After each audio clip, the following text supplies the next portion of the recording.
Hello everyone, mabuhay! Kami ay pupunta ng Pili. So iyan, nagbiyahe kami po simula Goa hanggang Pili. Tapos manunood daw ng sine sila. So kami ay maggagala-gala lang sa Naga. So doon muna kami sa Pili bago pumuntang Naga. So yan, ang lukot-lukot yan. Gusto ko nang basta. Tapos yan. Mga 5 PM nagbiyahe na kami. Dapat 5 nandun na sila kasi manonood sila ng Superman. So medyo na-delay kasi ang daming nakakalimutan ng driver. Makalimutin. So iyan na. Bilis-bilis namin, no? 'Di ba? Nasa Robinson na sila kasi late na nga sila. So, ayun, pumasok na kami. Tapos, manunod sila ng sine, Superman nga. So, manunod lang dyan. Si kapatid ko yung naka-blue. Tapos, yan, anak niya si Pachay. Tapos, kami natin yung maglilibot-libot lang kami dito sa Robinsons. Ayan yung picture nila. Yan, sila manunod. Tapos, yun yung anak ko nakasingit. So, lumabas kami ng Robinson. Kami lang apat. Turo-turo siya dyan. Libutin mo yan.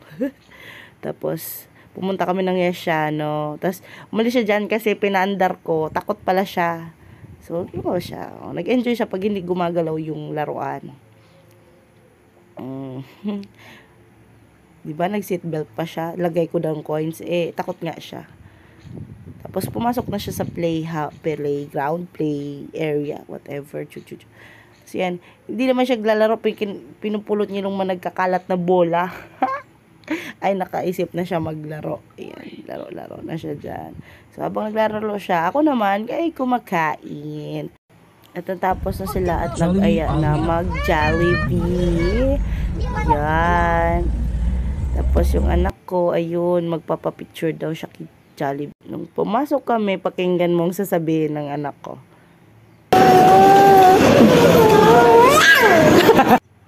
Pakaupo niya, ang una niyang hahanap, asan daw yung pagkain niya.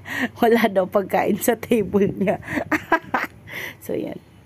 Habang nag-aantay ng pagkain, yan sa kapatid ko, pamangkin ko, yan, pamangkins. Lalaki na naman pamangkin ko. At yun ang food, happy eating ba?